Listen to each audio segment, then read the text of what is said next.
এই যে এখন চলে এসেছি পম্পির আইবুড়ো ভাতের পর্বে। তো সকল গুরুজনবৃন্দ একে একে পম্পিকে আশীর্বাদ করে খাইয়ে যাচ্ছে। আর আমরা এদিকে সব বন্ধুরা আর ওর সব দাদা দিদিরা ওয়েট করে আছে কখন এটা শেষ হবে, তারপর আমরা সবাই গিয়ে হামলা করব। এক তো ফটো তোলার থাকে, আর এক হচ্ছে আমরা ওকে খাইয়ে দেব, ও আমাদের খাইয়ে দেবে, এই যা চলে। এরপর এই যে দেখতেই পাওয়া যাচ্ছে ও খাইয়ে দিচ্ছে অন্বেষাকে। এখানে আমরা অনেক মজা করেছি। আর এরপর হচ্ছে আমাদের খাওয়ার পালা। এবার আমরা বসে পড়েছি। আর এই যে ইনি মেহেন্দি পরে খেতে পাচ্ছে না, তাই একটা হাতা, চামচ পাইনি, হাতা নিয়ে নিয়েছে। হাতা নিয়ে খাওয়া স্টার্ট করে দিয়েছে। হাতা নিয়েই মাছ খেয়েছে, কাটলেট খেয়েছে, সব কিছু। আর এখানে যে ক্যাটারিংয়ের যে দাদারা ছিল, কাকু দাদা, সবাই এদের বিহেভিয়ার খুব ভালো, খুব মজা করেছে এখানে।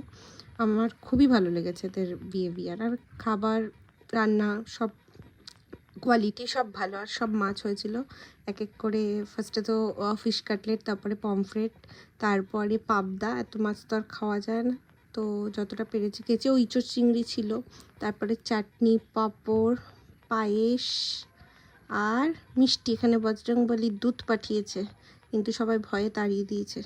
আর লাস্ট পাতে পায়েস, রসগোল্লা। আর আমাদের সবার লুক শেয়ার করে দিয়েছি।